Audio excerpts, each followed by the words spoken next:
வறட்சியால் பாதிக்கப்பட்ட அனைத்து விவசாயிகளுக்கும் உரிய இழப்பீடு வழங்கப்படும் என அமைச்சர் திண்டுக்கல் சீனிவாசன் தெரிவித்துள்ளார்.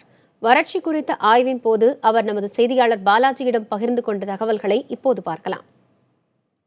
தேனி மாவட்டத்தில் வறட்சி பாதித்த பகுதியில் அமைச்சர் திண்டுக்கல் சீனிவாசன் ஆய்வு செய்வார். அவர்கிட்ட கேட்போம், சார் இப்போ இந்த ஆய்வு நடத்தினா எத்தனை நாள் சார் தேனி மாவட்டத்தில் ஆய்வு நடத்த போறீங்க? நாள் கணக்கில் எத்தனை நாள் வேணாலும் பண்ணலாம். ஒரு பானை சோத்துக்கு ஒரு சோறு பதம். இங்கே ஒரு மக்காச்சோளம், இங்கே நெல் பார்த்துட்டா அதே தான் மற்ற இடத்துலையும். என்ன தேவையோ அது நாள் கணக்கெல்லாம் கிடையாது.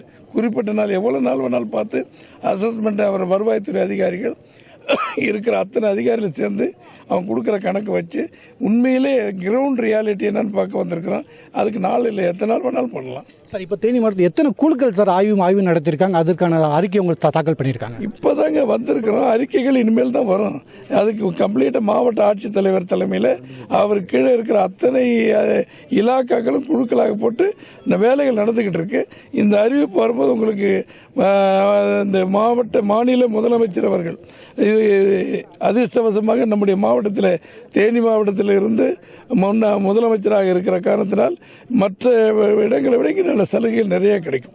சார் இப்போ விவசாயிகள் தற்கொலை தொடர்ந்து அதை தடுக்கிறதுக்கான தேவையான நடவடிக்கை எடுக்க வாய்ப்பு இருக்கா சார்? இல்லைங்க, இப்போ நீங்கள் பேப்பரில் வர செய்தி, டிவியில் வர செய்திக்கெல்லாம் நாங்கள் பதில் சொல்ல முடியாது. முதல்ல இறக்கிறது என்னங்கிறத பார்க்கணும்.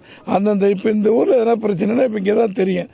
அவர் நோய்வாய்ப்பட்டு பெட்டில் படுத்திருந்தாரா, கட்டில் படுத்திருந்தாரா, இப்போ அப்படி ஒரு சூழ்நிலை ஆகுது. அதனால் அதை பற்றியெல்லாம் யாராக இருந்தாலும் அவங்களுக்கு நிவாரணம் இந்த அரசாங்கம் கொடுக்கும். இப்போ ஆய்வு எப்போ சார் ஆய்வு அறிக்கை தாக்கல் பண்ண போறீங்க? முதலமைச்சர்கிட்ட இன்னைக்கு 7 2 நாள் 10ஆம் தேதி 3 நாளுக்குள்ள முடிஞ்சிடும்.